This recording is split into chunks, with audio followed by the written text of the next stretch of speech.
Hey, xin chào các bạn, chào mừng các bạn đã quay trở lại với channel của tôi. Trong video clip ngày hôm nay thì chúng ta sẽ cùng nhau đào sâu hơn một chút nữa, nghiên cứu một chút nữa về các đơn vị hải quân sắp xuất hiện ở trong bản cập nhật sắp tới. Ok.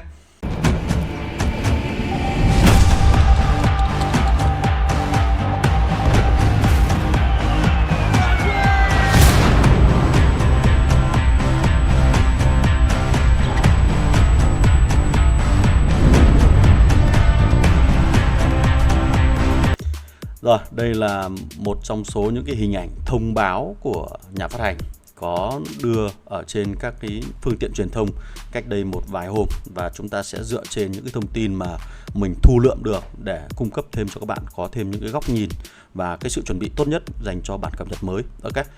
Rồi, như nhà phát hành cũng đã thông báo, như chúng ta cũng đã nắm bắt được một vài cái thông tin từ các video trước của mình rồi, chúng ta sẽ có 6 cái loại tàu hải quân khác nhau. Đó, và mỗi một phe chúng ta sẽ có 2 loại tàu khác nhau, và 3 phe của chúng ta sẽ không có phe nào có tàu giống phe nào cả. Đây là một cái sự đặc trưng rất lớn, nó không giống các đơn vị không quân khi chúng ta đều có các đơn vị tiêm kích. Còn riêng đối với hải quân thì các phe sẽ chỉ có là các loại tàu đặc biệt khác nhau, và chúng ta sẽ cùng xem các loại tàu đặc biệt này nó có vai trò, nhiệm vụ và chức năng như thế nào. Trước tiên là tàu sân bay. Trước tiên là tàu sân bay và tàu ngầm. Tàu sân bay thì của Mỹ và tàu ngầm thì của Nga. Trong video gần nhất của mình cũng đã giới thiệu về hai cái loại tàu ngầm, hai cái loại tàu này rồi. Tàu sân bay thì nó sẽ có khả năng mang máy bay. Cái máy bay này là máy bay của con tàu sân bay chứ không phải là máy bay của chúng ta. Điều đó có nghĩa nếu như các bạn chơi tàu sân bay thì các bạn cũng sẽ có cái máy bay đó, và cái máy bay đó có khả năng tấn công được căn cứ, tấn công được các loại tàu ở trên biển, và nó không bắn được không quân của đối phương. Đó. Còn tàu thứ hai là tàu ngầm. Tàu ngầm này là của Nga với cái lớp màu đỏ để chúng ta dễ dàng phân biệt. Thì tàu ngầm này nó có thể bơi ở dưới mặt nước và nó sẽ ở trạng thái ẩn thân nếu như đối phương không có các tàu săn ngầm, mà chỉ gồm có tàu sân bay, tàu phòng không hoặc là tàu tên lửa vân vân. Tức là không có những cái đơn vị phát hiện tàu ngầm thì con tàu ngầm của chúng ta có khả năng tàng hình cho đến khi mà đơn vị tàu ngầm này phát động tấn công thì nó mới hiện nguyên hình, nó mới bị phát hiện và có thể bị tấn công ngược trở lại. Đây là một cái điểm đặc biệt rất hay dành cho các đơn vị tàu ngầm, và chúng ta cũng có thể chơi theo lối chơi gọi là đột kích bất ngờ với hạm đội tàu ngầm, khá là hấp dẫn phải không các bạn? Rồi, hai cái tàu tiếp theo là một là tàu săn ngầm của Đức và tàu tên lửa của Mỹ.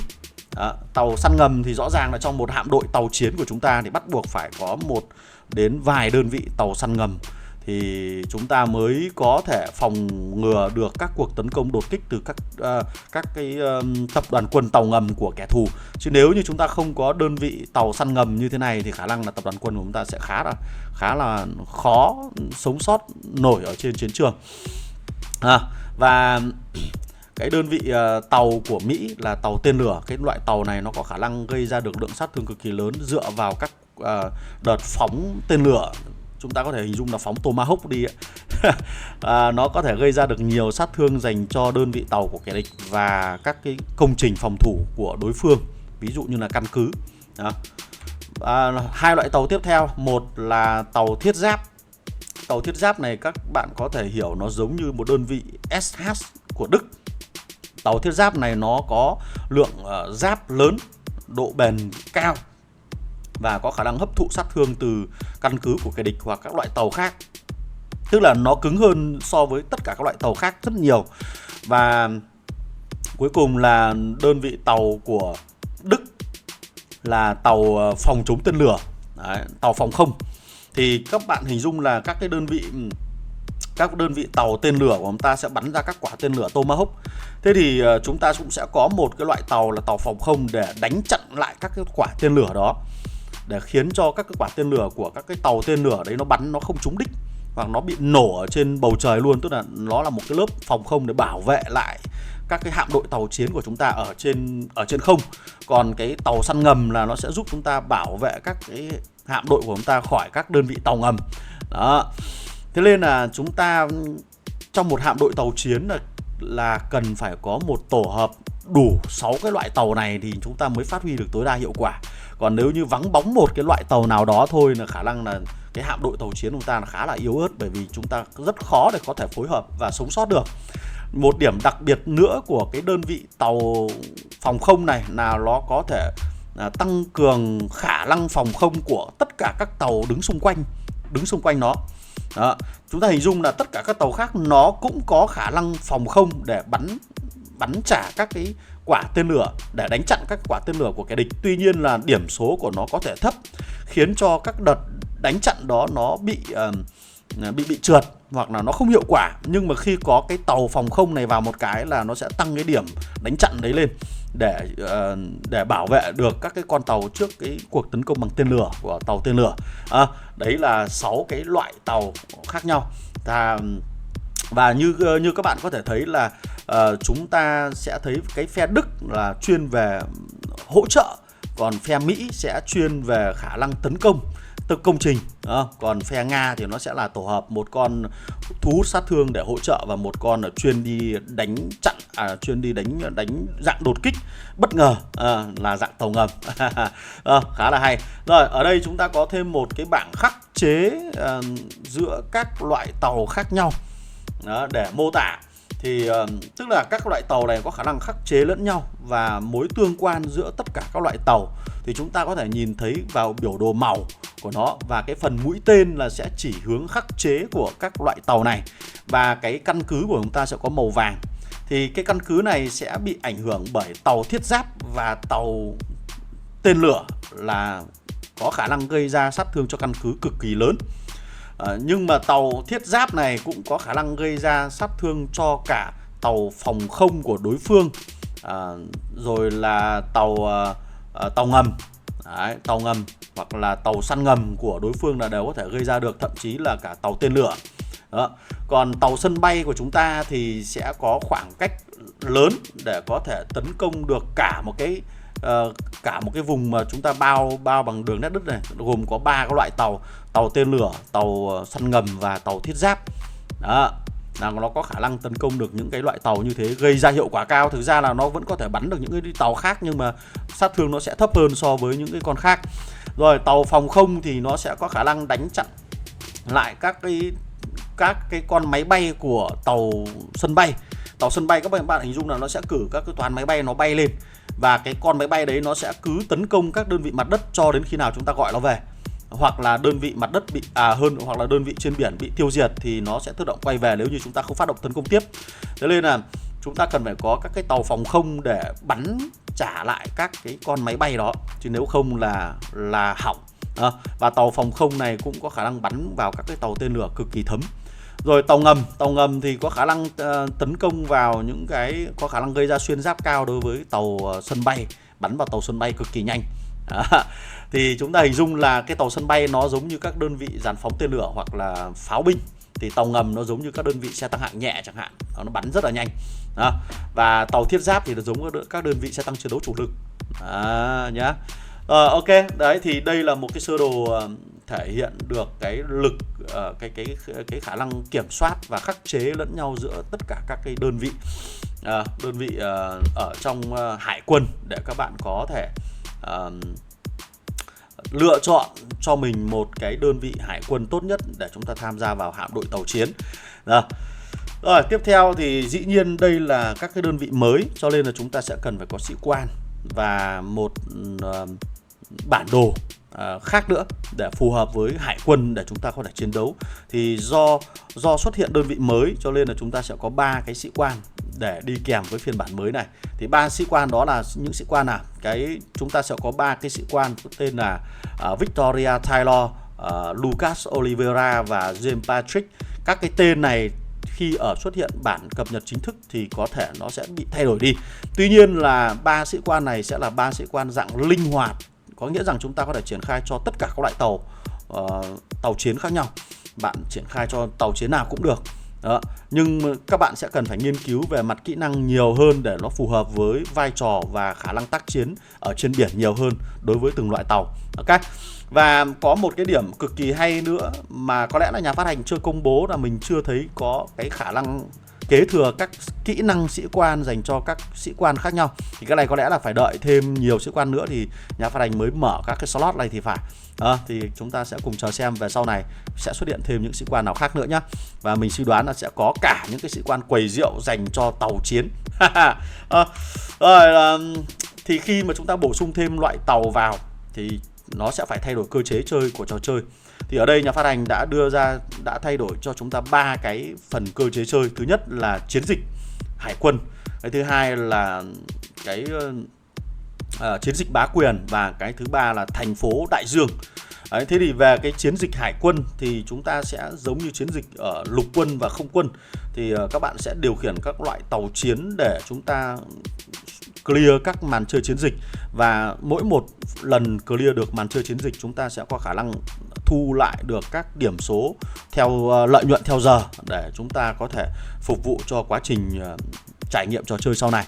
Còn đối với chiến dịch bá quyền hải quân thì mình nghĩ rằng là sau này nó sẽ thay vì là các cái mảnh đất thì nó sẽ thay bằng các loại tàu chiến để chúng ta có thể trải nghiệm. Và cơ chế chơi chắc là vẫn chia hai đội xanh và đội đỏ để chiến đấu giống như là chiến dịch bá quyền ở trên đất liền thôi. Còn thành phố trên biển thì khi chúng ta bản cập nhật 11.0 thì nhà phát hành sẽ tạo ra cho chúng ta một cái lối tắt để tham gia vào cái thành phố trên biển đó. Và cái thành phố này sẽ chỉ xuất hiện ở những cái máy chủ đạt được 60 ngày trở ra. Tức là chúng ta phải trải qua City 1 và City 2. Và không có một cái lối nào khác, tức là không có một cái đường lối đường để dẫn cổng vào, để dẫn vào cái thành phố đại dương này giống như ở trên bản đồ thế giới. Giống như ở các thành phố khác trên bản đồ thế giới, mà nó sẽ là một cái nút tắt để chúng ta bấm vào đó và tiến vào, giống như khi các bạn tham gia vào thành phố cấp 4 á.